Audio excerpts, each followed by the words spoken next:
Very important piece of information there by Manisha. And monsoon deficiency, not a good news for the economy, especially when we are in the midst of food inflation. Staying with that important story, my colleague Santia Gora is now joined by Sushma Nair of IMD Mumbai to take us through some questions and get clarity on the monsoon trajectory going forward. Santia, over to you. Nisha, as you said, we are being joined by Dr. Sushma Nair, scientist, IMD Mumbai. Thanks a lot for talking to us, ma'am.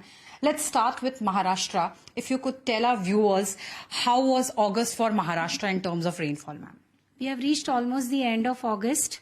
And if you talk about the state as a whole, it is minus 56% deficit. And now you can see the map here. This is a district-wise map of Maharashtra, and you can see each and every district in Maharashtra is deficit this year. And the deficit is more in the central parts of Maharashtra and over Marathwada. It is badly affected. It is a little bit better. This deficit is more than 60%, but it's a little bit better over the Konkan and Vidarbha. But again, the deficit here is like more than 40%. Even for Konkan belt, you know, which is in terms of rainfall, the best performing regions in Maharashtra, we can see it's all red.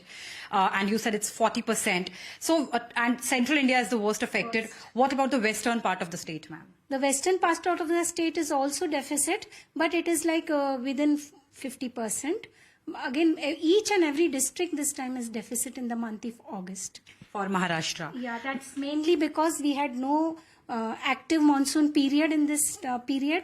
Most of the time the monsoon trough was at the foothills of Himalayas. So this was a break monsoon which started roughly in the first week of August and which remained for quite a large number of days. Ma'am, if we can see the the pan-India situation for August, if you can help us out with that, and which are the worst affected states, because Maharashtra clearly is badly affected, and you know, other than that, central parts of India also. So if you could tell us that. Yeah, now see here, I was telling you, we had a very deficit August because the monsoon trough was at the foothills of the Himalayas most of the days. And when this happens, the states which are near the foothills of the Himalayas, that will receive excess rainfall, and the other part of India does not receive, rather receives deficit rainfall. So this is clearly seen from the pan-India picture also, that all the states of Peninsular India, Central India and Northwest India, everything has remained